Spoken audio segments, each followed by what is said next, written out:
થઈ ગયું કે મોરબીથી લઈને ગંભીરા સુધી બ્રિજ તૂટે અને ઉગે છે દિવસ કાળો, ભ્રષ્ટાચારે મૂકી છે એવી માજા કે નથી કોઈ એને રોકવા વાળો. આગળ કે હલકી ગુણવત્તા ચાલી જશે, ગમે એવું ખરાબ કામ કરો ભાજપના રાજમાં ચાલશે. હલકી ગુણવત્તા ચાલી જશે, બસ કમલમમાં આપો પાર્ટી ફંડનો ફાળો. લાશો ઉપર લાશ પડે છે, એટલી લાશો એનો નથી હિસાબ કે નથી મળતો કોઈ તાળો. દોસ્તો, બધું તૂટે, ક્યાંક પેપર ફૂટે, ક્યાંક તૂટે, કે તૂટે ફૂટે પબ્લિક હૈયું કૂટે, પણ કરે નહીં કોઈ દી કમળ કાઢવાનો ચાળો. કહે કવિ, પબ્લિકની આ સહન શક્તિને રાખે સલામત ઈશ્વર ઉપર વાળો. કે તૂટે ફૂટે પબ્લિક હૈયું કૂટે, પણ કરે નહીં કોઈ દી કમળ કાઢવાનો ચાળો.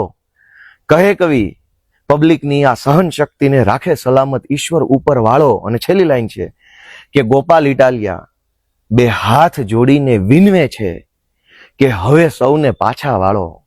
ગોપાલ ઇટાલિયા બે હાથ જોડીને વિનવે છે કે હવે સૌને પાછા વાળો. બહુ થઈ ગયું, હવે પોતાનો આત્મા જગાડે ગુજરાતી મરદ મુછાળો. દાદા કહે છે કે પુલ નહીં પણ તૂટ્યો છે ફક્ત એક જ ગાળો. સત્તાને વળી કોણ સમજાવે કે તૂટ્યો છે પરિવારનો આખો માળો.